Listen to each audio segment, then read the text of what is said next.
A model of the F-35, which is the conventional takeoff and landing. The F-35B is the vertical landing short takeoff version, which is what the UK military operates.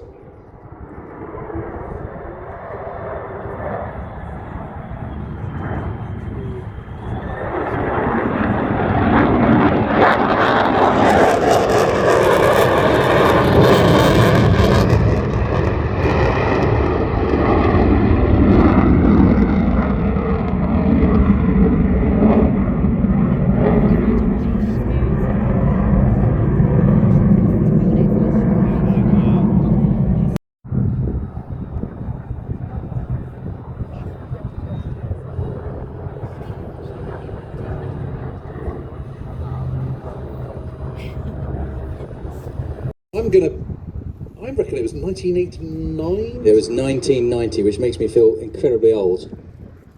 I actually watched it again not very long ago.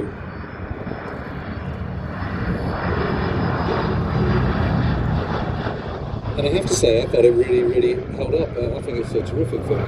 It's a brilliant, amazing film. The Bombay doors open on Sally B there, just as just giving us a belly side pass. Now, it always amazes me just how... Army Air Force, throughout the Second World War, B-29 came in towards the end of the war, but B-17 produced all the way, and of course was the mainstay of the mighty 8th Air Force, as well as the 15th Air Force in Italy.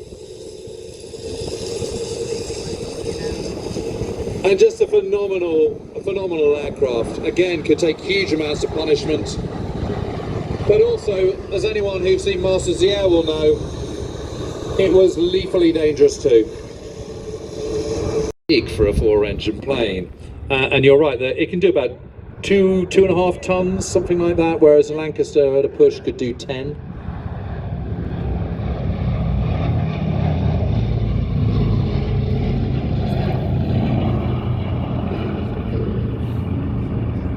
On the other hand, they are designed for slightly different roles. B-17 is predominantly a daylight bomber, Hence the... which is why it's...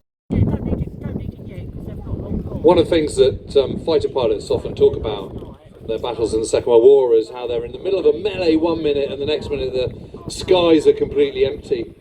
And I haven't been fortunate enough. Okay. Oh, okay. Well, we weren't expecting that, but why not?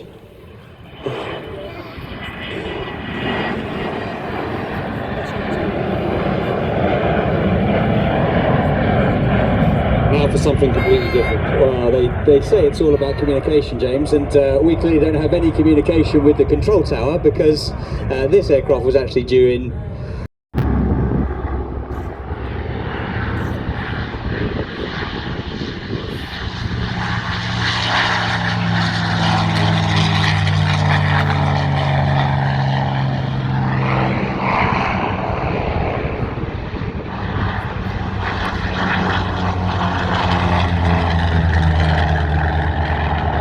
For the elliptical wing rather than Mitchell.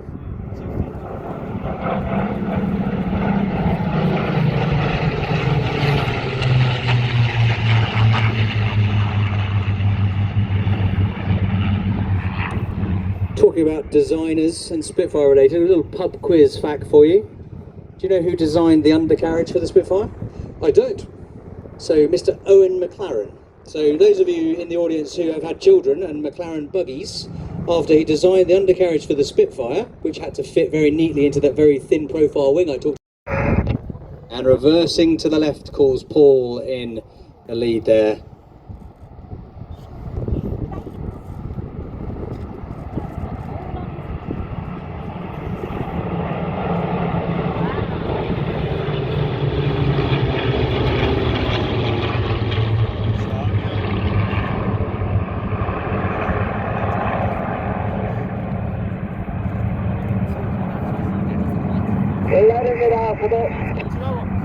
Letting it out a bit, you heard Paul on the radio there. Letting it out means he's just releasing the back pressure on the control column, so less G. So he's catering for the wind there. What he doesn't want is the wind blowing the formation towards the crowd and coming closer than he's allowed, as dictated by the rules from the Civil Aviation Authority. So letting it out a bit, as he said, round the back, just means he can fly the formation without getting affected by the wind and blowing over the crowd line. And now tightening, that's the opposite. He's pulling back on the stick just to pull a little bit more G and tighten the turn to complete this fly past.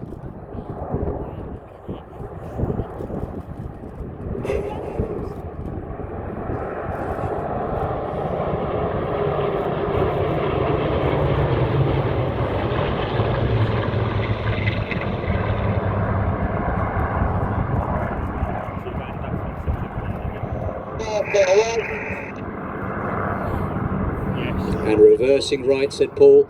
In the middle of the formation, furthest away from us now, but in the middle on the right hand side is George Hay flying his Suffolk Spitfire RW382, that's a Mark 16. And on the Imagine what it must have looked like seeing the Model 229